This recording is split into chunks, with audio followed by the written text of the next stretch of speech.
Okay. Moved by Steve for approval. Second? Second. Seconded by Alvin. Those in favor? Aye. Aye. Motion carries. Agenda item 3 is a consent agenda plat. It's the final plat of Majestic Edition, Lot 1, Block B, and Lot 1, Block C. It is a 61.75 acre tract. It's zoned light industrial L1. It's bounded by Ace Lane on the west, Valley Parkway on the east, and State Highway 121 on the south. Leslie? Thank you, Commissioner. The final plat of the Majestic Edition has no variances. It's been reviewed by staff and meets all of the requirements for the zoning and general development ordinance. There's currently a site plan for a new office warehouse facility that is in association with the plat in the review process. And staff is recommending approval of the final plat tonight. Questions? Okay, may I have a motion on this subject? Make a motion plat as presented. Okay, motion by Alvin. Second. Seconded by Brent. All those in favor signify aye. Aye. Okay, motion carries. Thank you, Leslie. Agenda item 4 is the public hearing for consent agenda for plats. It is the final plat of Valley Ridge Business Park West. It's lots 3 R1A and 3 R1B, Block C, a 19.55 acre tract, zone general business, GB, and it is located on the northeast quadrant of Main Street and Summit Avenue intersection. Leslie? Okay. Yes, sir. Again, the final plat of the Valley Ridge Business Park is located along Main Street in front of the existing Walmart, and it's being replatted to accommodate the development of a new Dairy Queen. There are no variances and has been reviewed by staff, and it meets all of the zoning and general development ordinance requirements. And again, staff is recommending approval of the plat tonight. Commissioners, questions for Leslie? Okay, at this time we'll open up the public hearing. If there's anyone that wishes to step forward and speak for, against, or about this subject, please do so. Sign in and state your name. Okay, having no one come forward, the public hearing is now closed. Commissioners, discussion on this subject? Questions? Okay, may I have a motion then? So move. Okay, motion by Alvin, Second. seconded by Brent. Those in favor signify by aye. Aye. Opposed? Motion carries. Okay, agenda item 5, public hearing on plat. It's a final plat of Castle Hills Golf Course containing 44 residential lots, 6 non-residential lots, and 7 common area lots, and 4 floodplain lots. This is located on 168.6 acres, designated estate townhouse, ETH, and single-family residential, R12. It's located on the south side of Lady of the Lake, north of King Arthur Boulevard, and east of Sword Bridge Drive. Mary?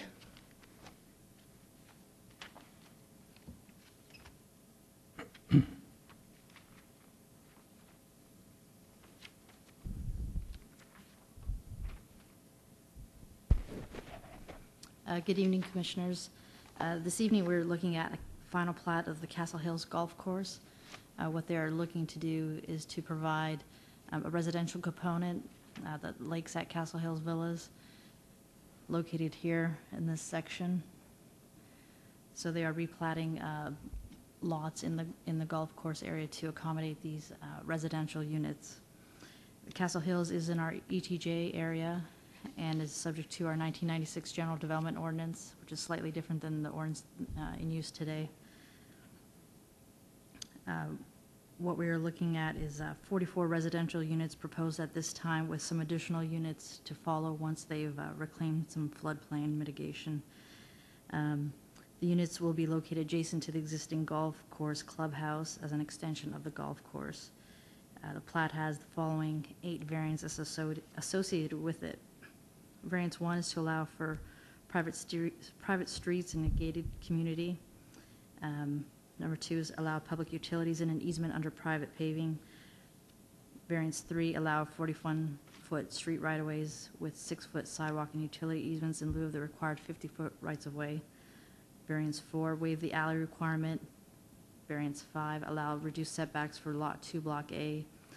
Variance 6 to allow streets to exceed the maximum grade of 7% but not exceed 10%. Variance 7 allows streets to exceed the maximum degree of curvature of 19 degrees. And variance 8 to allow vertical curve design speed of less than 25 miles per hour. So the plat meets all of the 1996 ordinance requires with the exception of these 8 variances. The assistant city engineer, Jeff Kelly, is here, and he will be describing to you or explaining to you some of these variances. I'm going to go ahead and do the 2 associated with my work, Okay. and then Jeff will kind of take over. The 2 that I'm going to be discussing are the alley requirement, number 4, and number 5, allow the reduced setback for Lot 2, Block A. With regard to the alley requirement, in the agreement with Castle Hills, there is in the agreement, lots over 10,000 square feet are not required to have an alley. In this particular instance, the lots in this development range from 4,500 to 11,000 square feet and average well under 10,000 square feet. The front entry product allows for a larger backyard area for each unit. In particular, this development is limited because of its topography.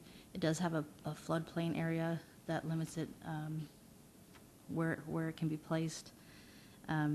This type of variance is pretty common now that we have, especially in the city, we have a lot of infill development. It has been granted for other townhouse developments and smaller lot developments such as Villas at Wellington, the Manors at Vista Ridge, the Plaza, Settlers Village, and other sections of Castle Hills. And staff would recommend approval of this variance request. Do you have any questions on this particular one? Mary, you did say it's in a gated community, right? Yes. Okay. So So limited the traffic clubhouse- on any of the Right. variances? Okay. The clubhouse is in this lot here. So once you reach right about here, somewhere in here, there's gates. So Okay. only people living in that community will have access to it. Variance number 5 is to allow reduced setback for Lot 2A, Block A. The existing clubhouse is Lot 2A, Block A. The clubhouse sits somewhere in this area. What they're proposing is they're trying to upgrade the clubhouse area. They're adding a pool, cabana, and other kind of architectural features. The clubhouse itself is, sits well away from the residences and meets the setbacks. The pool house that they're building is over here, also away from the houses. But parts of the pool and I believe the cabana go closer than the 25-foot that's required. They have tried to meet all the setbacks wherever they can. However, in certain areas that they're limited, but they do meet the. In R12, there is a minimum 10-foot setback, which is what they are planning to meet, and it also coincides with the setback for the residences. So it won't look out of place. It's not like any of the features will be, blocking the residences. And staff would recommend approval of this this variance as well. Okay, thank you, Mary.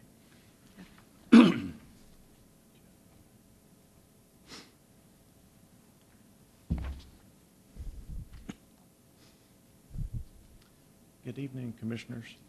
I want to talk about the other variances. We'll start with variance 1 to allow for private streets in a gated community that the HOA will maintain. The 1996 GDO does require dedication of right-of-way to the Denton County Freshwater Supply District. This variance is to and so this project is requesting a private street in a gated community that the HOA will maintain, and we are recommending approval of this variance. Is there any questions on that one? No. No? Okay. All right, moving on. Variance number 2 is to allow the public utilities and an easement under the private paving. The 1996 GDO also requires that the public utilities be placed within the street right-of-way dedicated to the district. The project is requesting the private streets and gated community that the HOA will maintain, but they also are granting private access utility drainage easements for the district to maintain, and then once it's annexed, the city will maintain the utilities. So we are also recommending approval of this variance. Any questions on this one? Public utilities meaning telephone, gas, water, sewer, or The just water, the city? sanitary sewer, and storm sewer. Okay. Questions? All right, thank you, Jeff. Okay. We got a few more. Variance 3 was to allow the 41-foot street right-of-way with 6-foot sidewalk and utility easements in lieu of the required 50-foot right-of-way. This is also a requirement of the 1996 GDO. This variance was previously approved in other phases, including the preliminary plat for Castle Hills Phase 6, Sections A and B. We are also recommending approval of this variance. Okay. All right, variance 6 is to allow streets to exceed the maximum grade of 7%, but not to exceed 10%. The maximum grade is required to be 7%, but due to the existing land topography of the site, there was, I believe, 3 areas that did not quite meet that. So we're proposing not to exceed 10%, and staff is recommending approval of this variance. Okay. Okay. The number 7, allow streets to exceed the maximum degree of curvature of 19 degrees. This is a requirement by the 1996 GDO. This curvature correlates to a 25-mile-per-hour design speed. The project does have locations where the design speed will be as low as 10 miles per hour. We have shown those in the exhibits in your packet. We are recommending approval of the variance. So you said there will be street signs that say 10-mile-an-hour speed limit on those? I believe the speed will probably be posted. The design speed is 25, but the posted speed will probably be 20, Okay. I would guess. 20. Typically, but that's just a typical situation. The posted speed is usually 5 miles an hour below the design speed, typically. But I'm not 100% sure what the posted speed would be in this subdivision. That'll be up to the district to decide that. Okay. And the last variance was to allow vertical curve design speeds for less than 25 miles an hour. There are two locations in this subdivision that do not meet that requirement.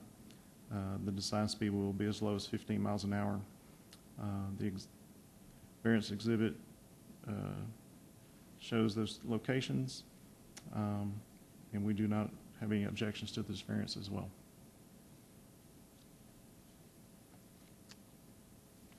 All right, thank you.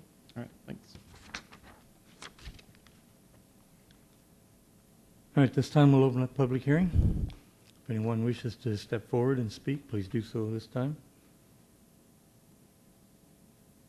Okay, having no one come forward, we'll close the public hearing on agenda item 5A, the public hearing for Castle Hills. Agenda item 6 is the public hearing zoning, and this is consideration of a zone change. I'm sorry. Sir, we need to Yes, have a motion. Yes, I'm sorry. Jumped ahead of ourselves. May I have a motion? A recommendation to council, please. Okay. I make a motion to approve all variances as noted. Okay. Second.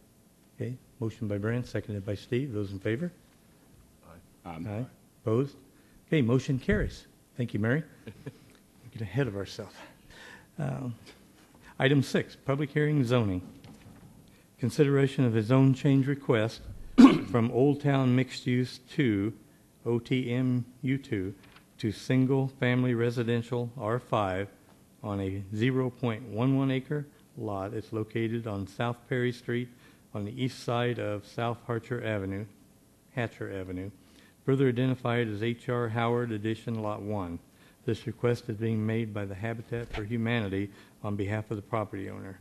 This is case PZ 2012-11-11. Mary?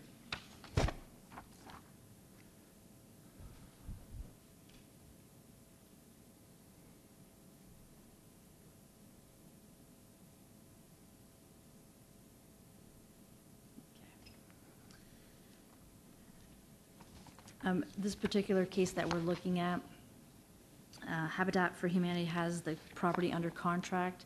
They are looking to build a home of 1,450 square feet.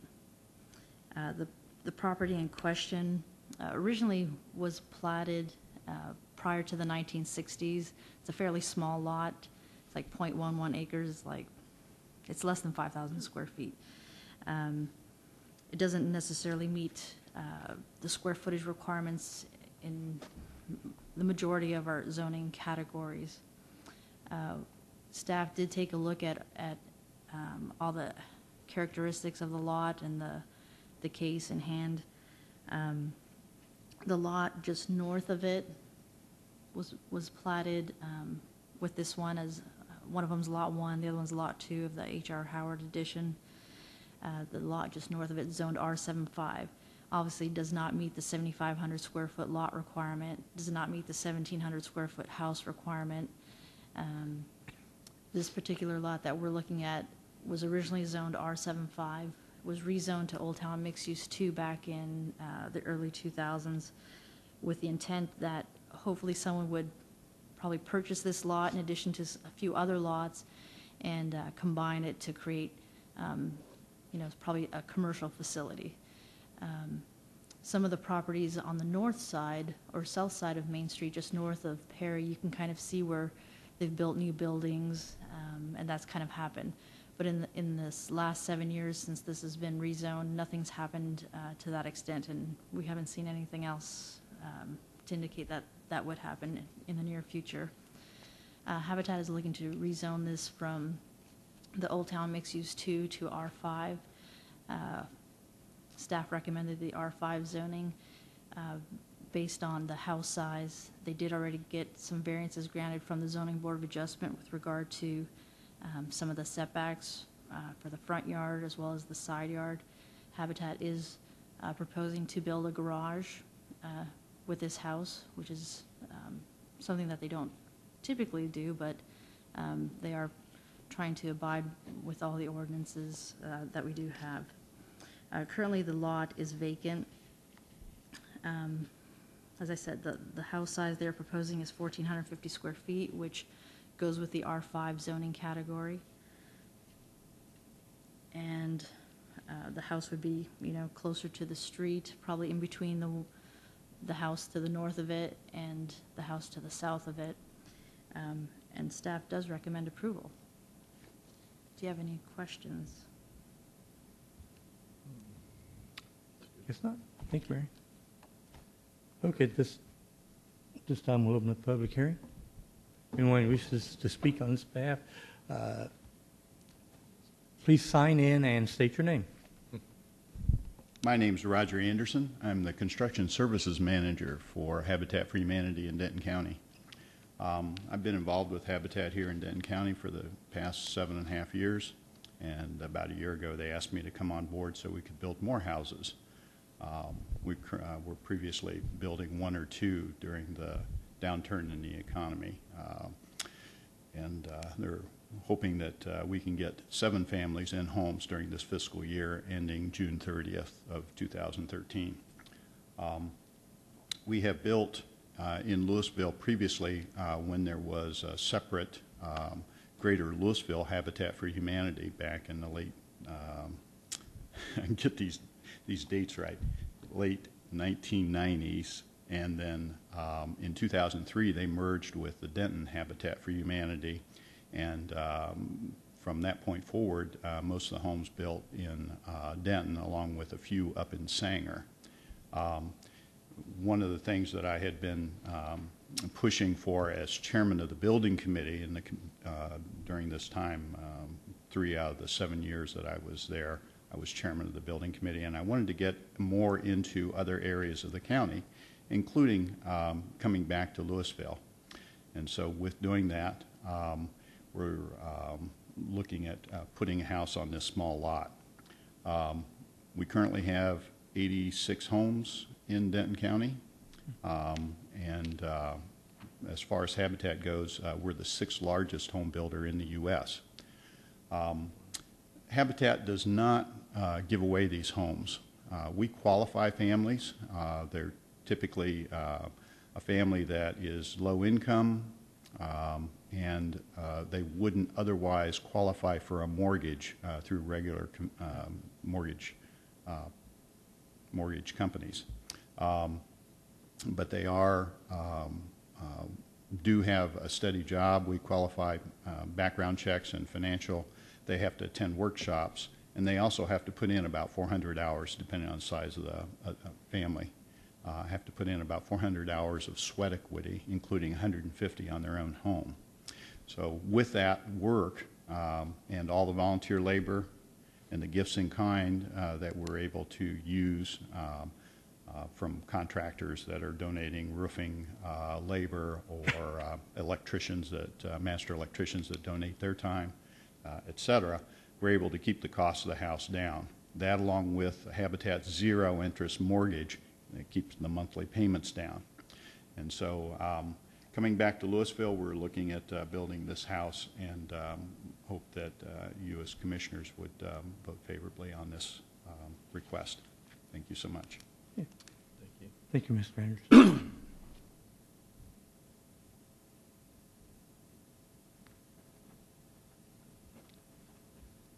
But having no one else come forward, we close the public hearing at this time.